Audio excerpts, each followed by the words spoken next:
Hello friends, आज का हमारा चैप्टर है union in C plus plus programming language. आज हम देखेंगे कि यूनियन क्या होता है। इससे पहले हमने डिस्कस कर लिया कि स्ट्रक्चर क्या होता है। स्ट्रक्चर एंड यूनियन ये दोनों क्या होते हैं, हमारे यूजर डिफाइंड डेटा टाइप होते हैं।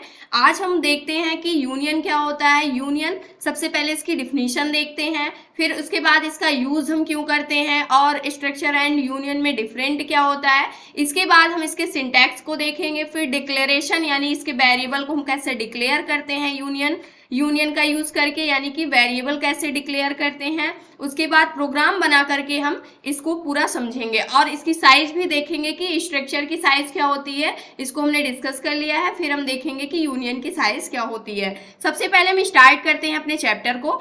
Union is a user defined data type which are use to store dissimilar types of values. यानी जो यूनियन होता है, यूनियन क्या होता है, एक यूजर डिफाइंड डेटा टाइप होता है। जैसे हमारा स्ट्रक्चर होता था सेम, वैसे ही हमारा यूनियन एक यूजर डिफाइंड डेटा टाइप होता है जो किसका काम करता है, डिसिमिलर टाइप्स ऑफ वैल्यू। यानी कि उनका टाइप चेंज रहेगा, यानी कि डिसिमिलर रहेगा, सेम नहीं रहेगा, चाहे वो क्या हो जाए। डिसिमिलर का मतलब चाहे वो कैरेक्टर हो, इंटीजर हो, या फिर क्या हो, फ्लॉट हो, कोई भी टाइप की वो वैल्यू हो, उसको क्या करता है, ये स्टोर करता है, जो हमारा यूनियन होता है। सेम ऐसे ही हमारा स्ट्रक्चर भी करता था।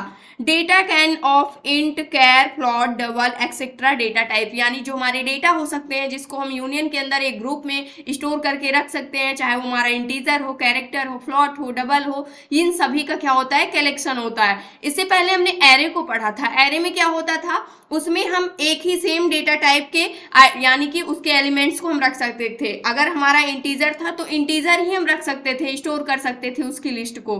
कैरेक्टर है तो कैरेक्टर टाइप का ही हम डेटा यूज कर सकते थे। फ्लॉट है तो फ्लॉट टाइप का ही डेटा हम एक साथ यूज कर सकते थे, उनका ग्रुपिंग कर सकते थे। लेकिन यूनियन और स्ट्रक्चर में क्या होता है, मल्टीपल टाइप के, यानी कि उनका जो डेटा टाइप है वो मल्टीपल टाइप का हो सकता है। उनके डेटा टाइप को आप एक साथ क्या कर सकते हैं, एक ग्रुप बना सकते हैं और उसका यूज कर सकते हैं। इसीलिए क्या बोला गया है, डिसिमिलर टाइप्स ऑफ वैल्यूज को हमारा जो यूनियन और स्ट्रक्चर होता है ये स्टोर कर सकता है। तो सिंपल सा, यहाँ पर कोई डिफरेंस नहीं है दोनों में, जो इसकी डिफिनीशन है। इसके आगे देखते हैं, we can access the member of union by making the variable of union. यानी कि जब भी आपको क्या करना होता है, इसके मेंबर को एक्सेस करना होता है, क्योंकि जब भी हम ग्रुप बनाते हैं तो क्या होता है, हमारा मेंबर होता है। क्योंकि या तो आपके क्या होंगे, मेंबर फंक्शंस होते हैं और क्या होते हैं, वेरिएबल्स होते हैं। इन्हीं का कलेक्शन क्या होता है, हमारा यूनियन, स्ट्रक्चर, ये सारे होते हैं। सेम जैसे हमारा क्लास होता है, क्लास क्या होता है, वेरिएबल और मेंबर फंक्शंस का क्या होता है, कलेक्शन होता है। सेम वैसे ही हमारा क्या होता है, यूनियन और स्ट्रक्चर होता है। ये सारे क्या होते हैं, हमारे यूजर डिफाइंड डेटा टाइप होते हैं। We can access the member of union by making the variable of union. अगर आपको यूनियन के डेटा मेंबर को एक्सेस करना है तो उसके लिए आपको क्या करना होगा, यहाँ पर वेरिएबल बनाना होगा यूनियन का, जिसकी हेल्प से आप क्या करेंगे, उसके डेटा को एक्सेस कर पाएंगे, यानी मेंबर को एक्सेस कर पाएंगे। Union keyword is use to create a union. अगर आपको यूनियन के लिए प्रोग्राम बनाना है, उसके लिए आपको यूनियन कीवर्ड का यूज करना होगा। ये हमारा होता है यूनियन की डिफिनीशन। नोट पॉइंट कुछ है हमारे, उसको देखते हैं। Union does not support multiple value at a time. यानी सेम टाइम पर, यानी एक साथ ये मल्टीपल वैल्यू को सपोर्ट नहीं करता है जो हमारा यूनियन होता है। अगर स्ट्रक्चर को देखें तो स्ट्रक्चर क्या करता है, मल्टीपल वैल्यू को सपोर्ट करता है, स्टोर करने के लिए तो करेगा लेकिन सपोर्ट नहीं करता है मल्टीपल वैल्यू को, हमारा जो यूनियन होता है। It can store only one value at a time. जो हमारा यूनियन होता है, एक समय पर ये केवल एक ही वैल्यू को स्टोर कर सकता है। इसका मतलब क्या होता है कि जैसे मान लीजिए आप कैरेक्टर कोई नेम भी ले रहे हैं यहाँ से, जैसे मान लीजिए मीरा नेम ले लिया, उसके बाद इंटीजर मान लीजिए इसकी एज क्या है, तो एज यहाँ से मान लीजिए 22 ईयर ले लिया। फ्लोटिंग यानी कि इसकी सैलरी क्या है, अगर ये भी डिक्लेयर करते हैं तो यहाँ से मान लीजिए 22,000 है। तो इसके लिए अगर आप क्या करते हैं, डिक्लेयर करते हैं यूनियन की हेल्प से, इसका ग्रुप बनाते हैं, तो इन सभी वैल्यू को एक साथ अगर आप एक्सेस करना चाहते हैं तो जो हमारा यूनियन डेटा टाइप होता है इसको सपोर्ट नहीं करता है। ये प्रिंट तो सभी करेगा, लेकिन कैरेक्टर को सबसे पहले आप प्रिंट करेंगे तो ये क्या करेगा, इसके लिए गार्बेज वैल्यू प्रिंट कर देगा। इंटीजर को प्रिंट करेंगे तो इसके लिए भी गार्बेज वैल्यू प्रिंट कर देगा। ये क्या करता है, जो आपका लास्ट डेटा होता है उसी को बिल्कुल एक्यूरेट प्रिंट करता है, बाकी के जो पहले के होते हैं उन सभी को क्या कर देता है, ये गार्बेज वैल्यू रिटर्न करता है। इसलिए हमारा जो यूनियन होता है ये क्या नहीं सपोर्ट करता है, मल्टीपल वैल्यू को एक सेम टाइम पर सपोर्ट नहीं करता है। The size of union is equal to its biggest member size. जो हमारा यूनियन होता है इसकी साइज क्या होती है, जैसे यहाँ से कैरेक्टर, ये सारे क्या है हमारे जो यूनियन है इसके मेंबर है, कैर है, इंटीजर है, फ्लॉट है। तो यहाँ पर जो यूनियन की साइज होती है ये किसके इक्वल होती है, जो बिगेस्ट मेंबर होता है उसी के साइज के इक्वल हमारी यूनियन की साइज होती है। जैसे कैरेक्टर की साइज क्या है, यहाँ से हमने कुछ डिक्लेयर ही नहीं किया तो इसकी साइज कुछ भी नहीं है, यहाँ पे 0 है। इंटीजर की साइज 4 बाइट होगी, फ्लॉट की साइज 4 बाइट होगी। तो यहाँ पर ये क्या करेगा, यहाँ पर ये फ्लॉट के लिए लेगा, क्योंकि फ्लॉट जो डेटा टाइप होता है इसकी साइज ज्यादा होती है इंटीजर के मुकाबले। वैसे तो यहाँ पर सेम है, जिस प्रकार जितने बिट का हमारा ऑपरेटिंग सिस्टम होता है उस पर डिपेंड करता है, लेकिन यहाँ पर सपोर्ट किसको करेगा, यहाँ पर फ्लॉट को सपोर्ट करेगा। कैरेक्टर की साइज अगर आप 50 दे देते हैं तो किसको सपोर्ट करेगा, ये 50 को रीड करेगा। जो बिगेस्ट साइज होगी किस मेंबर की होगी, कैरेक्टर की होगी। तो इस प्रकार से जो हमारा यूनियन होता है ये किसकी साइज किस पे निर्भर करती है, जो सबसे बड़ा लार्जेस्ट एलिमेंट होगा जिस डेटा टाइप का उसी को सपोर्ट करती है, उसी डेटा टाइप की साइज को ये सपोर्ट करता है हमारा यूनियन। लेकिन जो हमारा स्ट्रक्चर था उसमें ऐसा कुछ भी नहीं था, वो किस पे निर्भर करता था, जितने भी हमारे डेटा टाइप होते हैं उन सभी का क्या होता था, टोटल सम होता था हमारे स्ट्रक्चर की साइज। तो यहाँ से हमें ये क्लियर हो गया कि यूनियन जो होता है इसको हम किस प्रकार से यूज करते हैं, और इसका यूज हम इसलिए नहीं करते हैं, आज के टाइम पर जो हमारा यूनियन है इसका यूज नहीं हो रहा है। पहले इसका यूज होता था जब हमारे पास मेमोरी में स्पेसेस कम होते थे, यानी मेमोरी कम होती थी, तो उस टाइम पर हम क्या करते थे, यहाँ पर यूनियन का यूज करते थे। लेकिन जब हमारे पास जो मेमोरी है वो पर्याप्त हो गई तो उसके बाद हम किसका यूज करने लगे, स्ट्रक्चर का यूज करने लगे। क्योंकि स्ट्रक्चर से क्या होता है, हर एक डेटा टाइप के लिए अलग अलग साइज एलोकेट की जाती है मेमोरी के अंदर, सब डेटा टाइप अपना अलग अलग जगह पर जाकर के स्टोर होता है। लेकिन यूनियन में क्या होता है, जो सबसे लार्जेस्ट जिसकी साइज होती है, मान लीजिए यहाँ पर फ्लॉट है तो फ्लॉट के लिए मेमोरी एलोकेट कर दी जाएगी। इसी फ्लॉट डेटा टाइप के अंदर कैरेक्टर भी स्टोर होगा और इंटीजर डेटा टाइप की वैल्यू भी स्टोर होगी, फ्लॉट की भी स्टोर होगी। इसलिए जो वैल्यू होती है वो क्या हो जाती है, यहाँ पर एक दूसरे के ऊपर लगभग क्या हो जाती है, इस प्रकार से क्या करता है, ये सपोर्ट नहीं करता, ये समझ नहीं पाता है कौन सी क्या वैल्यू है, इसलिए गार्बेज रिटर्न कर देता है। और लास्ट में जो वैल्यू इसमें हम क्या करते हैं, स्टोर करते हैं अपनी मेमोरी के अंदर, उसको ये पता चल जाता है कि हाँ ये लास्ट टाइम में जो वैल्यू आ रही है ये है। तो इसलिए जैसे हम प्रिंट करते हैं लास्ट वैल्यू को तो हमें बिल्कुल एक्यूरेट वैल्यू प्रिंट में मिलती है, लेकिन इसके पहले की जो वैल्यू रहती है उसको ये भूल जाता है, यानी कि क्या वैल्यू रहती है उसमें गार्बेज वैल्यू हमें प्रिंट में करता है। इसलिए हम किसका यूज नहीं करते हैं, आज के टाइम पर यूनियन का यूज नहीं करते हैं, इसकी जगह पर हम स्ट्रक्चर का यूज करते हैं। ये डिफरेंसेस होता है। अब हम देखते हैं, अब क्या देखेंगे हम कि किस प्रकार से इसको हम डिक्लेयर कर सकते हैं। जो यूनियन होता है इसका डिक्लेरेशन कैसे होता है। तो यूनियन का डिक्लेरेशन करने से पहले हमें समझना होगा कि सिंटैक्स क्या होता है। जो हमारा यूनियन डेटा टाइप होता है तो इसके लिए जो हमारा सिंटैक्स होता है, इसके लिए सबसे पहले हमें क्या लेना होता है, कीवर्ड को लेना होता है। जैसे मान लीजिए यूनियन हमारा क्या हो गया, कीवर्ड हो गया। यहाँ से हम इसको लिखते हैं, सबसे पहले यूनियन कीवर्ड को लेंगे। यूनियन क्या हो गया, हमारा कीवर्ड हो गया। उसके बाद हमें क्या लेना होगा, इसके लिए हमें वेरिएबल बनाना पड़ता है, लेकिन हमने पढ़ा है कि यूनियन क्या होता है, एक यूजर डिफाइंड डेटा टाइप होता है। तो इसके लिए हमें डेटा टाइप भी डिफाइन करना होगा। तो इसके लिए हमें क्या लेना होगा, यूनियन नेम। जैसे हम स्ट्रक्चर का नेम लेते थे, यानी कि ये हमारा क्या होगा, यूनियन नेम ले रहे हैं, यानी कि ये क्या होगा, हमारा यूजर डिफाइंड डेटा टाइप होगा। जिस भी नेम का हम ये बनाएंगे ये क्या हो जाएगा, एक डेटा टाइप का काम करेगा। जैसे हमारा इंट काम करता है, फ्लॉट काम करता है, डबल काम करता है, सेम वैसे ही हमारा क्या होगा, ये वाला हमारा यूजर डिफाइंड डेटा टाइप ही काम करेगा। इसलिए यहाँ पर हम क्या लेते हैं, इसके बाद यहाँ पर हम लेते हैं यूनियन नेम, ये हो जाएगा। फिर हमें क्या करना है, इसके जस्ट बाद इसको मोर पास में रखते हैं, यहां पर यूनियन नेम होगा। यूनियन नेम के बाद हम इसको क्लोज नहीं करते हैं, सेम वैसे डिक्लेरेशन होगा जैसे हमारा स्ट्रक्चर का होता था। इसकी बॉडी होगी यहाँ पर, और इसके अंदर आप क्या कर सकते हैं, डेटा यानी कि डेटा टाइप लेंगे और इसके अंदर इसके मेंबर को आप बनाएंगे। यानी जो यूनियन के मेंबर होंगे, चाहे वो इंटीजर टाइप का हो, यानी कि कोई स्टूडेंट का रिकॉर्ड हो गया, स्टूडेंट का नेम हो गया, उसका रोल नंबर हो गया, और उसके टोटल नंबर क्या है, किस किस सब्जेक्ट में क्या नंबर मिले हुए हैं, यानी कि टोटल नंबर क्या होगा हर सब्जेक्ट का, वो आप क्या कर सकते हैं, स्टोर कर सकते हैं। तो यहाँ से अब यहाँ पर देखेंगे तो जो स्टूडेंट का नेम है वो कैरेक्टर टाइप का होगा, और जो उसका क्या है रोल नंबर है वो इंटीजर टाइप का होगा। जो उसके नंबर्स आ रहे हैं टोटल नंबर्स वो पॉइंट में भी जा सकते हैं, तो इसलिए आप फ्लॉट रख सकते हैं, डबल टाइप का डेटा टाइप ले सकते हैं इसके लिए। तो इसलिए यहाँ पर डिक्लेयर कैसे करते हैं, आप सबसे पहले क्या लिखेंगे, डेटा टाइप लिखेंगे। डेटा टाइप जिस भी टाइप का आप मेंबर यहाँ पर डिक्लेयर करना चाहते हो, उसके बाद आप क्या लेंगे, वेरिएबल नेम लेंगे। वेरिएबल नेम यहाँ से क्या हो जाएगा, 1 हो जाएगा। सेम इसी प्रकार से यहाँ पर आप फिर से एक क्या ले सकते हैं, वेरिएबल नेम 2 बना सकते हैं, उसका डेटा टाइप अपने हिसाब से लेकर के। इसी प्रकार से आप टोटल कितने n नंबर्स ऑफ क्या बना सकते हैं, डेटा टाइप, यानी कि इसके मेंबर को आप बना सकते हैं। तो यहाँ से हम क्या ले सकते हैं, यहाँ से हम इसको ऐसे भी ले सकते हैं, डेटा टाइप।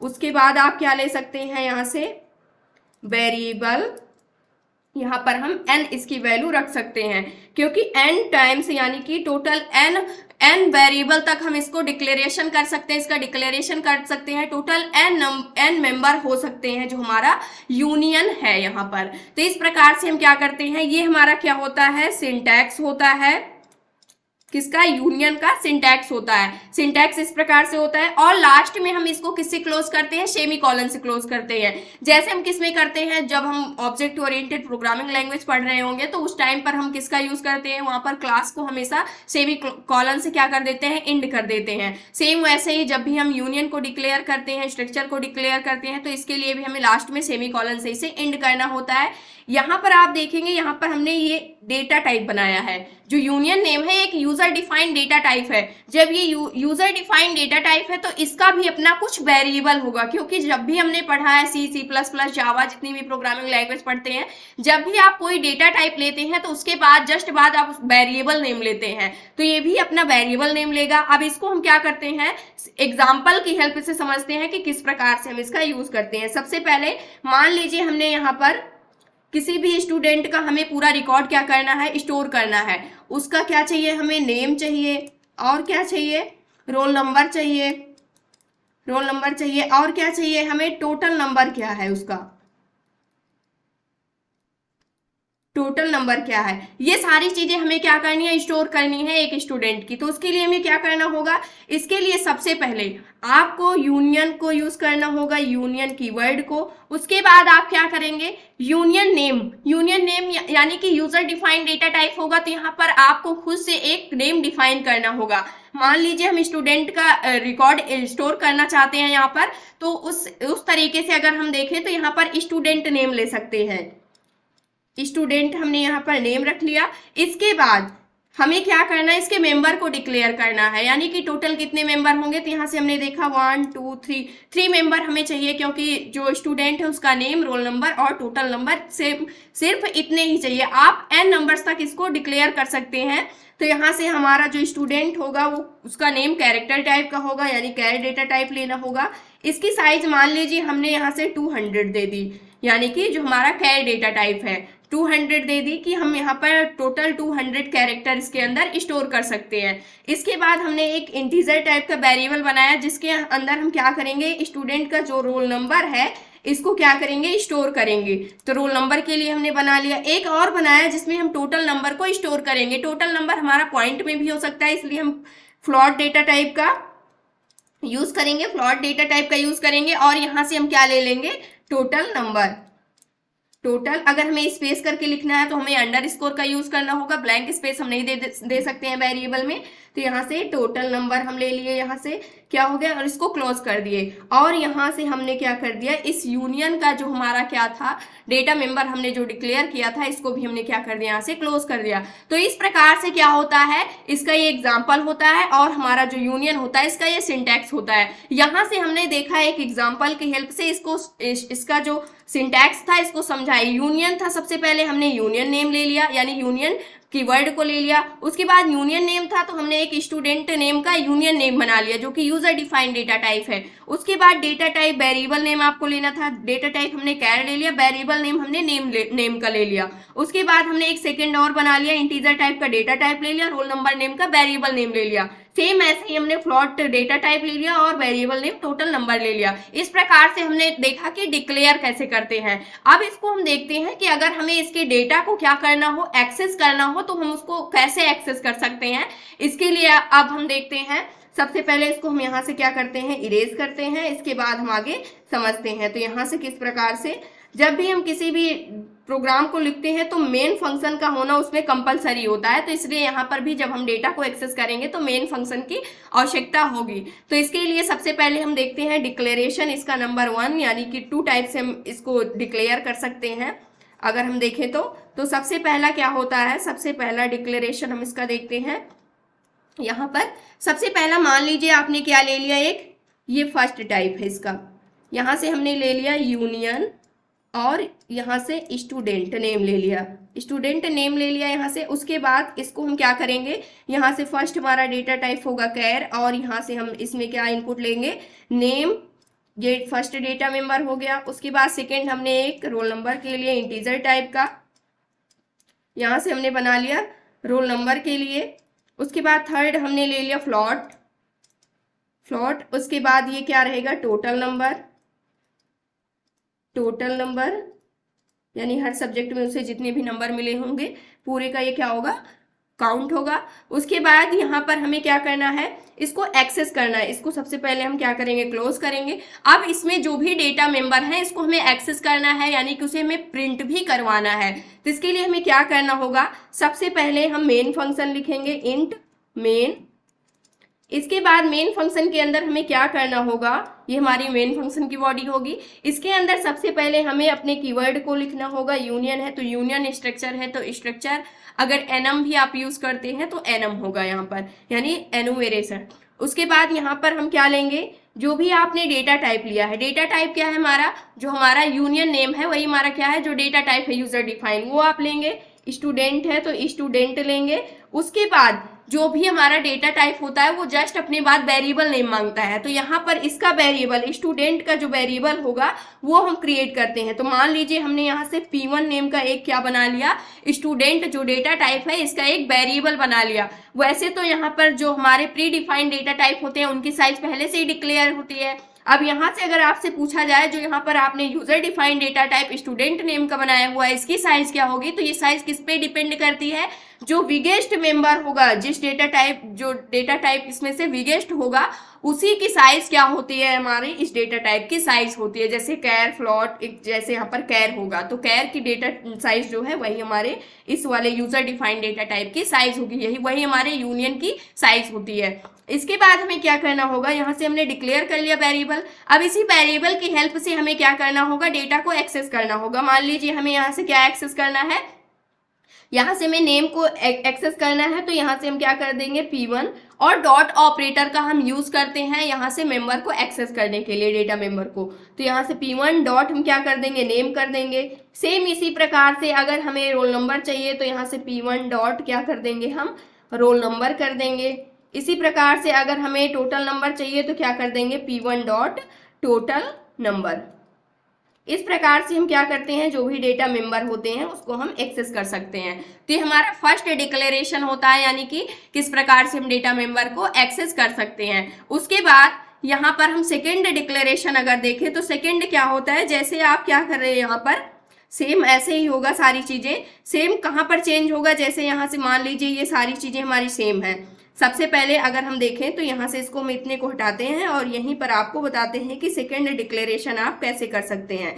सारी चीजें सेम होंगी, यहाँ पर सेमी कॉलन से हम इसको इंड नहीं करेंगे। और इसके बाद हम देखें तो यहाँ पर सबसे पहले आपको क्या करना होगा, इसको क्लोज करने से पहले आप इसके किसको डिक्लेयर कर सकते हैं, यहाँ पर इसके वेरिएबल को डिक्लेयर कर सकते हैं। जो हमारा यहाँ पर यूनियन नेम है डेटा टाइप यूजर डिफाइन, इसके वेरिएबल को आप यहीं पर डिक्लेयर कर सकते हैं। जैसे P1 को हमने यहीं पर डिक्लेयर कर दिया, उसके बाद क्लोज कर दिया। फिर हमने क्या किया, मेन फंक्शन को अपने लिखा यहाँ से इंट मेन फंक्शन। उसके बाद हमने क्या कर लिया, मेन फंक्शन के अंदर सेम जैसे पहले हम यहाँ से P1 डॉट किसको नेम को एक्सेस कर रहे थे, सेम ऐसे ही हम सभी डेटा मेंबर को इसके एक्सेस कर सकते हैं। तो ये डिक्लेरेशन जो होता है ये सेकेंड टाइप का डिक्लेरेशन होता है। यानी कि हमें अगर क्या करना होता है, डेटा को एक्सेस करना होता है, डेटा मेंबर को एक्सेस अगर करना होता है तो उसके लिए हमें क्या यूज करना होता है, सबसे पहले आपको यूनियन यानी कि यूनियन, उसके बाद यूनियन वेरिएबल नेम लेना होता है, वेरिएबल नेम, वेरिएबल, उसके बाद क्या लेना होता है आपको, डेटा मेंबर लेना होता है, मेंबर लेना होता है। इसके लिए अगर समझे तो यूनियन क्या हो गया हमारा, यूनियन वेरिएबल, यूनियन वेरिएबल क्या है हमारा, जो हमने यहाँ पर P1 बनाया है, क्योंकि ये यूनियन है, यूनियन का ये क्या है, इसके बाद डेटा टाइप हमने बनाया है, और इसका जो वेरिएबल होगा वही हमारे किसका वेरिएबल होगा, यूनियन का वेरिएबल होगा। तो यूनियन वेरिएबल नेम हमारा क्या हो गया, P1 हो गया। उसके बाद डॉट ऑपरेटर का यूज करना है। फिर डेटा मेंबर, डेटा मेंबर हमारा क्या है, यहाँ से आप देखेंगे तो नेम है, तो नेम को ले लेंगे। उसके बाद डेटा मेंबर हमारा क्या है, रोल नंबर है, तो यहाँ से हम किसको एक्सेस कर लेंगे, रोल नंबर को एक्सेस कर लेंगे। सेम इसी प्रकार से अगर हमारा डेटा मेंबर क्या है, यहाँ से टोटल नंबर है, तो P1 डॉट हम किसको एक्सेस कर लेंगे, टोटल नंबर को एक्सेस कर लेंगे। इस प्रकार से हम क्या करते हैं, इसके डेटा मेंबर को एक्सेस करते हैं। और डेटा मेंबर को एक्सेस करने के लिए हमें डॉट ऑपरेटर का यूज करना होता है। सबसे पहले यूनियन वेरिएबल नेम जो होगा उसको आप लेंगे, उसके बाद क्या करना होगा, उसके बाद हमें डॉट ऑपरेटर, उसके बाद हमें डेटा मेंबर को एक्सेस करना होगा। ये हमारा होता है डिक्लेरेशन। टू टाइप से हम क्या कर सकते हैं, डिक्लेयर कर सकते हैं और उसके डेटा मेंबर को हम एक्सेस कर सकते हैं। अब इस पूरे कोड को हम क्या करते हैं, यानी कि इस पूरे लॉजिक को हम एक कोड की हेल्प से समझते हैं, जिससे सारे कॉन्सेप्ट क्या हो जाएंगे, क्लियर हो जाएंगे। अब हम प्रोग्राम बनाते हैं। प्रोग्राम क्या है हमारा, write a program to store and display the student name, roll number and total number. हमें क्या करना है, एक प्रोग्राम बनाना है जिसमें हमें एक स्टूडेंट के नेम, रोल नंबर और टोटल नंबर को क्या करना है, स्टोर करना और उसे डिस्प्ले करवाना है। तो इसके लिए यूनियन का यूज करके हम प्रोग्राम बनाते हैं।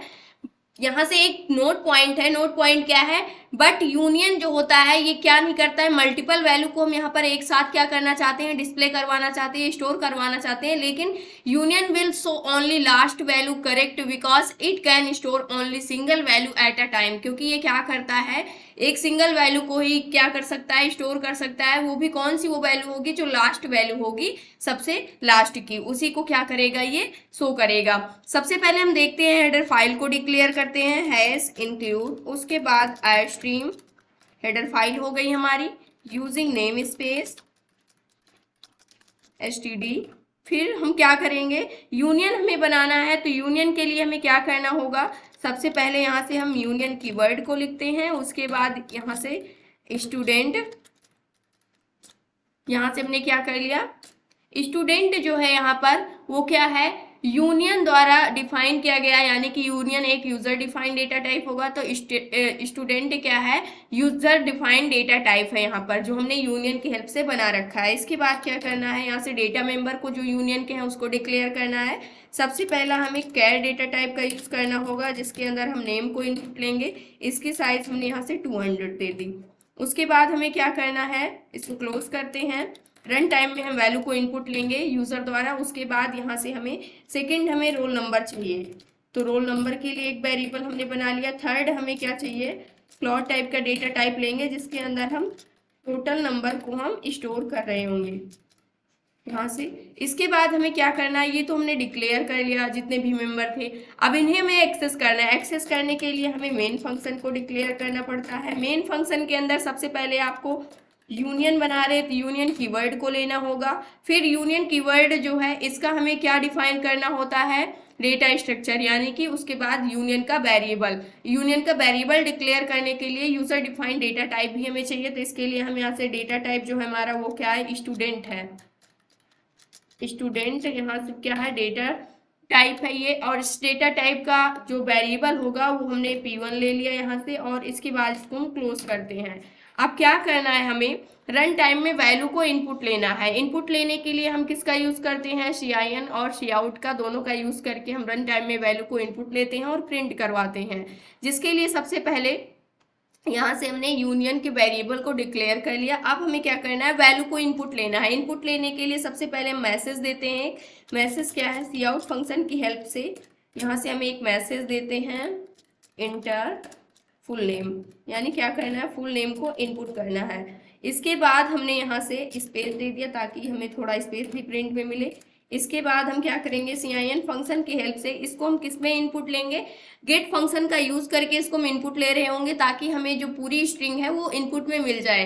नहीं तो स्पेस अगर दे करके हम स्ट्रिंग को इनपुट लेते हैं तो वो रीड नहीं करेगा, इसलिए हम गेट फंक्शन का यूज करेंगे। इसके लिए हमें हेडर फाइल को डिक्लेयर करना होगा, स्ट्रिंग हैज इंक्लूड, उसके बाद क्या है स्ट्रिंग डॉट एच हमारी हेडर फाइल होगी, जिसके लिए यहाँ से has include string dot H, ये हमारी क्या हो गई, हेडर फाइल हो गई। अब यहाँ से हम क्या करेंगे, डॉट ऑपरेटर की हेल्प से हम गेट फंक्शन को यहाँ से एक्सेस करते हैं। गेट फंक्शन लिखेंगे, यहाँ पर एक्सेस कर लिया। अब इसके अंदर पैरामीटर हमें पास करना होगा, वैल्यू हमें किस में इनपुट लेनी है, P1 डॉट, उसके बाद नेम में हमें वैल्यू को इनपुट लेनी है। टोटल कितने कैरेक्टर हम ले सकते हैं ये भी हमें बताना होगा। 200 हमने यहाँ से दे दिया और यहाँ से हमने क्लोज कर दिया।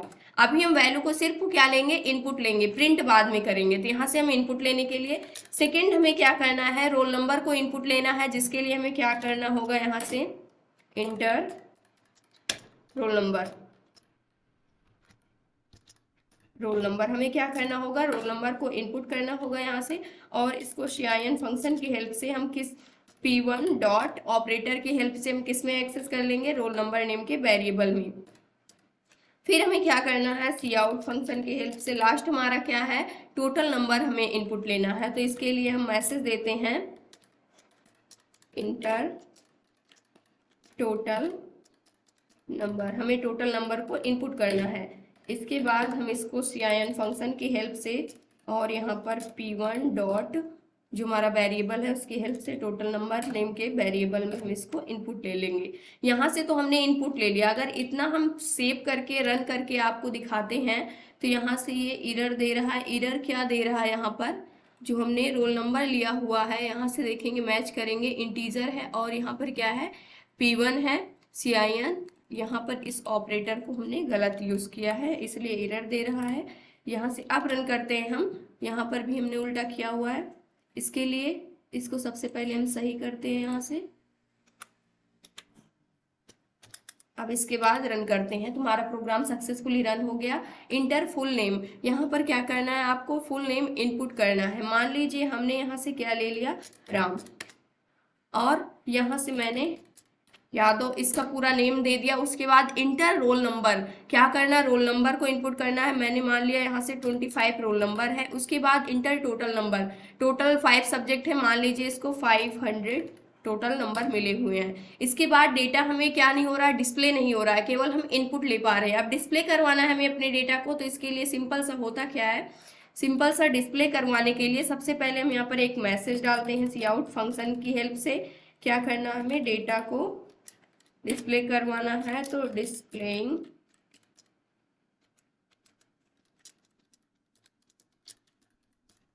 इंफॉर्मेशन, यहाँ से हमने एक मैसेज पास कर दिया कि हमें यहाँ पे जो भी इंफॉर्मेशन होगी वो डिस्प्ले होगी। इसके बाद हम क्या करते हैं, यहाँ से नेक्स्ट लाइन कर देंगे, क्योंकि जो डेटा हो अलग अलग लाइन में प्रिंट हो। Cout फंक्शन की हेल्प से सबसे पहले हमें क्या लेना है, नेम लेना है। तो सिंपल सा लिख दिया यहाँ पे, हमें नेम सबसे पहला चाहिए। नेम को हम किस में ले रहे हैं, P1 डॉट, उसके बाद नेम के वेरिएबल में हम इसको क्या कर लेंगे, डिस्प्ले करवा लेंगे, यानी कि इनपुट ले लेंगे। इसके बाद इंडल कर देते हैं। इसके बाद नेक्स्ट लाइन हमें मिले, फिर से Cout फंक्शन की हेल्प से नेक्स्ट हमारा क्या है, रोल नंबर है। तो यहाँ से रोल नंबर को हम इनपुट लेंगे, रोल नंबर हमें मिलेगा। ये किस वेरिएबल में, हमारा रोल नंबर, यानी कि P1 डॉट, इसको हम एक्सेस कर लेंगे रोल नंबर में। उसके बाद यहाँ से इंडल फंक्शन की हेल्प से नेक्स्ट लाइन करेंगे। Cout फंक्शन की हेल्प से लास्ट हमारा क्या है, टोटल नंबर, इसको हम एक्सेस करेंगे। इसको हम किस में लेंगे, टोटल नंबर नेम की जो हमने वेरिएबल बनाया इस मेंबर फंक्शन के लिए P1 डॉट, इसको हम कॉल करेंगे टोटल नंबर को। इसके बाद यहाँ से हम क्या कर देंगे, इंडल कर देते हैं, और इसके बाद हम क्या कर देते हैं, रिटर्न 0 रिटर्न कर देंगे, और प्रोग्राम को सेव करके हम रन करते हैं। आप देखते हैं कि किस प्रकार से काम होता है। तो यहाँ पर सबसे पहले इंटर फुल नेम, यहाँ से मान लीजिए मैंने ले लिया लकी लिया। उसके बाद मैंने इंटर रोल नंबर मैंने ले लिया यहाँ से 35 है। उसके बाद टोटल नंबर मान लीजिए हमने ले लिया 230। उसके बाद हमने यहाँ से देखेंगे आप तो डिस्प्लेइंग इन्फॉर्मेशन में हमें नेम कुछ भी प्रिंट में नहीं मिल रहा है, रोल नंबर हमें एक गार्बेज वैल्यू प्रिंट में मिल रही है, जो कि गार्बेज वैल्यू पॉजिटिव या निगेटिव कुछ भी हो सकती है। तो यहाँ पर पॉजिटिव में हमें गार्बेज वैल्यू प्रिंट में मिल रही है। टोटल नंबर हमें बिल्कुल करेक्ट प्रिंट हो रहा है, तो जो लास्ट की इंफॉर्मेशन है वही हमें सिर्फ करेक्ट प्रिंट में मिलती है, बाकी सभी जो इंफॉर्मेशन होती है वो क्या होती है, गार्बेज वैल्यू हमें प्रिंट में मिलती है। जैसे कि हमने यहाँ पर एक नोट पॉइंट लिखा था, नोट पॉइंट क्या था, union will show only last value correct. जो यूनियन होता है ये सिर्फ लास्ट वैल्यू को करेक्ट शो करता है। जैसे यहाँ से इंटर टोटल नंबर हमें सिर्फ करेक्ट शो हो रहा है। यहाँ से अगर नेम देखेंगे तो नेम में कुछ हमें मिल ही नहीं रहा है, रोल नंबर देखेंगे तो गार्बेज वैल्यू प्रिंट में मिल रही है, इसलिए यहाँ से ये इसका यूज हम नहीं करते हैं जो हमारा यूनियन होता है, क्योंकि यूनियन क्या करता है, ये सिर्फ लास्ट वैल्यू को ही करेक्ट प्रिंट करता है, बाकी सभी वैल्यू को गार्बेज में प्रिंट कर देता है।